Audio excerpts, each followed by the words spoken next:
Court ಹಾಲ್ಗೆ ಬಂದಿದ್ದಾರೆ ನ್ಯಾಯಮೂರ್ತಿ ಶಿವಕುಮಾರ್ ಅವರು. ಕೋರ್ಟ್ ಹಾಲ್ಗೆ ಆಗಮಿಸಿದ್ದಾರೆ. ಅವ್ರಿಗೋಸ್ಕರನೇ ಕಾಯ್ತಾ ಇದ್ರು. ಕೆಲವೇ ಕ್ಷಣಗಳಲ್ಲಿ ವಿಚಾರಣೆ ಆರಂಭ ಆಗುತ್ತೆ. ಈಗಾಗಲೇ ಕೋರ್ಟ್ ಹಾಲ್ನಲ್ಲಿ ಕುಳಿತಿದ್ದಾರೆ ಮುಖ್ಯಮಂತ್ರಿ ಮತ್ತು ಉಪಮುಖ್ಯಮಂತ್ರಿಗಳು. ಕೋರ್ಟ್ ಹಾಲ್ಗೆ ಆಗಮಿಸಿದ್ದಾರೆ. ಫಸ್ಟ್ ಕೇಸ್ ಇದನ್ನೇ ತಗೋತಾರೆ. ಜನಸಾಮಾನ್ಯರಂತೆ ಕೋರ್ಟ್ ಹಾಲ್ನಲ್ಲಿ ಕುಳಿತಿದ್ದಾರೆ ಮುಖ್ಯಮಂತ್ರಿ ಮತ್ತು ಉಪಮುಖ್ಯಮಂತ್ರಿ. ಹಾಗೇ ನಡ್ಕೋಬೇಕು. ಕಾನೂನಿನ ಮುಂದೆ ಎಲ್ಲರೂ ಒಂದೇ.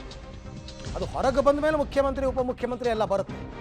ಸಿಎಂ ಹಾಗೂ ಡಿಸಿಎಂ ವಿರುದ್ಧ ವಿಚಾರಣೆ ಈಗ ಆರಂಭ ಆಗಿದೆ ಅಂತಕ್ಕಂಥ ಮಾಹಿತಿ ಲಭ್ಯವಾಗ್ತಾ ಇದೆ. Congress party A1 DK. Shivakumar, A2 ಯಾಕೆಂದರೆ ಅವರು ಪ್ರೆಸಿಡೆಂಟ್ ಆಗಿದ್ದರು. ಸಿಎಂ ಮತ್ತು ಡಿಸಿಎಂ ವಿರುದ್ಧ ವಿಚಾರಣೆ ಆರಂಭ ಆಗಿದೆ. ಕಾಂಗ್ರೆಸ್ ಪಾರ್ಟಿಯನ್ನು A1 ಮಾಡಿದ್ದಾರೆ ಪ್ರಕರಣದಲ್ಲಿ. ಡಿ.ಕೆ. ಶಿವಕುಮಾರ್ ಅವ್ರನ್ನ A2 ಮಾಡಿದ್ದಾರೆ. ಸಿದ್ದರಾಮಯ್ಯನವರು ಕೂಡ ಇರ್ತಾರೆ, ಯಾಕೆಂದರೆ ಅವ್ರಿಗೂ ಕೂಡ ಸಮನ್ಸ್ ಕೊಟ್ಟಿದ್ದಾರೆ. ಹಾಗಾಗಿ ಇವಾಗ ಕಾಂಗ್ರೆಸ್ ಪಾರ್ಟಿ ಅಂತಂದರೆ ಅದೊಂದು ಪಾರ್ಟಿ. ಆ ಪಾರ್ಟಿಗೊಬ್ಬರು ಕ್ಯಾಪ್ಟನ್ ಅಂತ ಇರ್ತಾರಲ್ಲ, ಅವರೇ ಅಧ್ಯಕ್ಷರು. ಹಾಗಾಗಿ ಡಿ.ಕೆ. ಶಿವಕುಮಾರ್ ಅವರೇ ಅಪಿಯರ್ ಆಗಬೇಕಾಗುತ್ತೆ ಕಾಂಗ್ರೆಸ್ ಪಾರ್ಟಿಯ ಪರವಾಗಿ. ಪಕ್ಷದ ಪರವಾಗಿ ಡಿ.ಕೆ. ಶಿವಕುಮಾರ್ ಮತ್ತು ಸಿದ್ದರಾಮಯ್ಯನವರು ಕೂಡ ಈಗ ಹಾಜರಾಗಿರ್ತಕ್ಕಂಥದ್ದು. ಇಬ್ಬರನ್ನೂ ಕೂಡ ನೇರವಾಗಿ ಖುದ್ದಾಗಿ ಹಾಜರಾಗೋದಕ್ಕೆ ಕೋರ್ಟ್ ಸಮನ್ಸನ್ನು ಕೊಟ್ಟಿತ್ತು. ಆ ಸಮನ್ಸ್ಗೆ ಈಗ ಒಪ್ಪಿ ಇಬ್ಬರು ಕೂಡ ಕೋರ್ಟ್ಗೆ ಆಗಮಿಸಿದ್ದಾರೆ. ಕೋರ್ಟ್ ಹಾಲ್ನಲ್ಲಿ ಕುಳಿತಿದ್ದಾರೆ. ಸಿಎಂ ಮತ್ತು ಡಿಸಿಎಂ ಜನಸಾಮಾನ್ಯರಂತೆ ಕುಳಿತಿದ್ದಾರೆ. ಕೋರ್ಟ್ನಲ್ಲಿ ಪ್ರೊಸೀಡಿಂಗ್ಸ್ ಯಾವಾಗಲೂ ಹಾಗೆ ನಡೀತಕ್ಕಂಥದ್ದು. ಹಲವಾರು ನಿದರ್ಶನಗಳನ್ನು ನಾವು ನೋಡಿದ್ದೇವೆ ಈ ರೀತಿ. ಸೊ ಹಾಗಾಗಿ ಇವಾಗ ವಿಚಾರಣೆ ಆರಂಭ ಆಗಿದೆ ಅಂತಕ್ಕಂಥ ಮಾಹಿತಿ ಬರ್ತಾ ಇದೆ.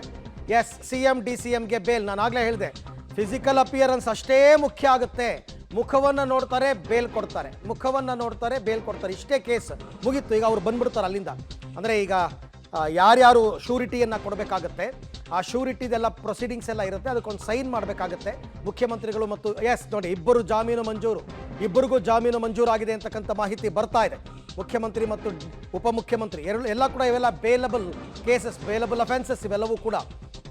ಹಾಗಾಗಿ ಇಮಿಡಿಯೇಟ್ ಆಗಿ ಇಬ್ಬರಿಗೂ ಕೂಡ ಜಾರಿ ಮಾಡಿದೆ. ಅದು ಖುದ್ದು ಹಾಜರಾತಿಯಾಗಿದ್ದಾರೆ. ಅದರ ಬೆನ್ನಲ್ಲೇ ಜಾಮೀನು ಸಿಕ್ಕಿದೆ. ಕೋರ್ಟ್ ಇಮ್ಮಿಡಿಯೇಟ್ ಆಗಿ ಜಾಮೀನು ಕೊಡುತ್ತೆ ಇಂಥ ಪ್ರಕರಣಗಳಲ್ಲಿ. ಈಗ ಶ್ಯೂರಿಟಿ ಕೊಡ್ತಕ್ಕಂಥದ್ದಕ್ಕೆ ಹೇಳಿರ್ತಾರೆ, ಆ ಶ್ಯೂರಿಟಿಗೆ ಒಂದು ಬಾಂಡ್ಗೆ ಸೈನ್ ಮಾಡಿಬಿಟ್ಟು ಅಲ್ಲಿಂದ ಅವರು ನಿರ್ಗಮಿಸ್ತಾರೆ. ಈ ಪ್ರಕರಣ BJP ಸರ್ಕಾರ ಇದ್ದಂತಹ ಸಂದರ್ಭದಲ್ಲಿ ಕಾಂಗ್ರೆಸ್ನವರು BJP ವಿರುದ್ಧ ರೇಟ್ ಕಾರ್ಡ್ ಹಂಚಿಕೆಯನ್ನು ಜಾಹೀರಾತು ರೂಪದಲ್ಲಿ ನೀಡಿದರು. ಸಾಕಷ್ಟು ಆರೋಪಗಳನ್ನು BJP ವಿರುದ್ಧ ಮಾಡಿದರು. BJP 40% ಕಮಿಷನ್ ಹೊಡೆಯುವಂತಹ ಸರ್ಕಾರ, ಮುಖ್ಯಮಂತ್ರಿಗಳೇ ಕಮಿಷನ್ ಹೊಡಿತಾರೆ, ಪೇ CM. ಅದಾದ ನಂತರ ಮುಖ್ಯಮಂತ್ರಿ ಹುದ್ದೆಗೆ 2,500 ಕೋಟಿ ಕೊಡಬೇಕು, ಮಂತ್ರಿ ಹುದ್ದೆಗೆ 500 ಕೋಟಿ ಕೊಡಬೇಕು, PWDನಲ್ಲಿ ಗುತ್ತಿಗೆದಾರರು 45% ಕಮಿಷನ್ ಕೊಡಬೇಕು. ಇನ್ನು ಕೋವಿಡ್ ವೈದ್ಯಕೀಯ ಪರಿಕರಗಳ ಖರೀದಿಯಲ್ಲಿ 75% ಕಮಿಷನ್. ಈ ಎಲ್ಲ ಆರೋಪಗಳನ್ನು ಕೂಡ ಅಂದಿನ ಪ್ರತಿಪಕ್ಷ ಕಾಂಗ್ರೆಸ್ ಮಾಡಿತ್ತು. ಮಾನನಷ್ಟ ಮೊಕದ್ದಮೆ ಕೇಸ್ನಲ್ಲಿ ಇಬ್ಬರು ಹಾಜರಾಗಿದ್ದಾರೆ, ಜಾಮೀನು ಪಡ್ಕೊಂಡಿದ್ದಾರೆ.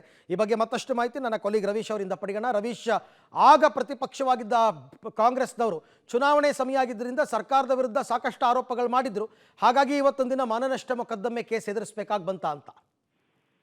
ಅರವಿಂದ್, ಖಂಡಿತವಾಗಿ ಕೂಡ ಸಾಮಾನ್ಯವಾಗಿ ಚುನಾವಣೆ ಸಂದರ್ಭದಲ್ಲಿ ಆರೋಪ ಪ್ರತ್ಯಾರೋಪಗಳು ನಡೆದಂತಹ ಸಂದರ್ಭದಲ್ಲಿ ಅದನ್ನ ರಾಜಕೀಯವಾಗಿ ಕೂಡ ಸ್ವೀಕಾರ ಮಾಡ್ತಾರೆ. ಆದ್ರೆ ಆ ಸಂದರ್ಭದಲ್ಲಿ ಎಲ್ಲೋ ಒಂದ್ ಕಡೆ ಈ ಒಂದು ಪ್ರಕರಣ ಏನಿತ್ತು, ಇದು ದೊಡ್ಡ ಮಟ್ಟದಲ್ಲೇ ಪೀಕ್ ಹೋಗಿತ್ತು. ಹಾಗಾಗಿ ಕಾಂಗ್ರೆಸ್ನವರು ಈ ಕ್ಯಾಂಪೇನ್ ಇಂದಾಗಿಯೇ ಎಲ್ಲೋ ಒಂದ್ ಕಡೆ BJP ಸರ್ಕಾರದ ವಿರುದ್ಧ ಆಡಳಿತ ವಿರೋಧಿ ಅಲೆಯನ್ನ ಬಿಂಬಿಸೋದಕ್ಕೂ ಕೂಡ ಸಾಧ್ಯ ಆಯ್ತು, ಸಕ್ಸಸ್ ಆಯ್ತು ಅನ್ನೋದ್ರ ಬಗ್ಗೆ ಕೂಡ ಮಾತುಗಳಿತ್ತು.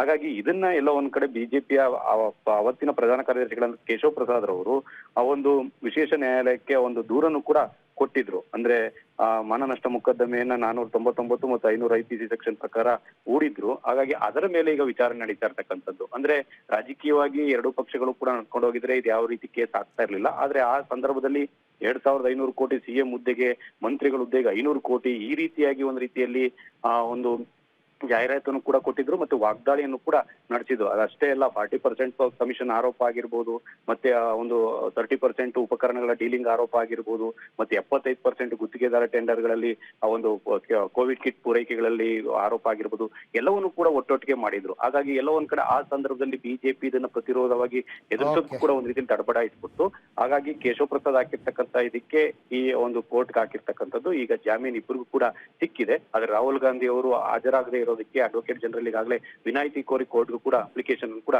ಹಾಕಿರ್ತಕ್ಕಂಥದ್ದು. ಹಾಗಾಗಿ ಇಬ್ಬರಿಗೂ ಕೂಡ ಜಾಮೀನು ಸಿಕ್ಕಿದೆ. ಯಾರು? ಥ್ಯಾಂಕ್ ಯು ರವೀಶ್, ತಮ್ಮೆಲ್ಲ ಮಾಹಿತಿಗೆ ಧನ್ಯವಾದ. ಸೊ ಒಟ್ಟಾರೆ ಇವಾಗ ಇಂಥ ಕೇಸ್ಗಳಲ್ಲಿ ಅಪಿಯರ್ ಆಗ್ತಕ್ಕಂಥದ್ದು ಕೂಡ ಕಾನೂನಿಗೆ ಎಷ್ಟು ಗೌರವ ಕೊಡ್ತೀವಿ ಅಂತಕ್ಕಂಥದ್ದು ಒಂದು ಮಾದರಿ ಆಗುತ್ತೆ. ಎಷ್ಟೋ ಜನ NBW ಇಶ್ಯೂ ಆಗೋ ತನಕ ಕೋರ್ಟ್ಗೆ ಹೋಗಲ್ಲ. ಬಟ್ ಇಲ್ಲಿ ಆ ರೀತಿ ಆಗಿರಲಿಲ್ಲ, ಹಾಗಾಗಿ ಕೋರ್ಟ್ಗೆ ಅಪಿಯರ್ ಆಗಿದ್ದಾರೆ, ಜಾಮೀನು ಕೂಡ ಸಿಕ್ಕಿದೆ.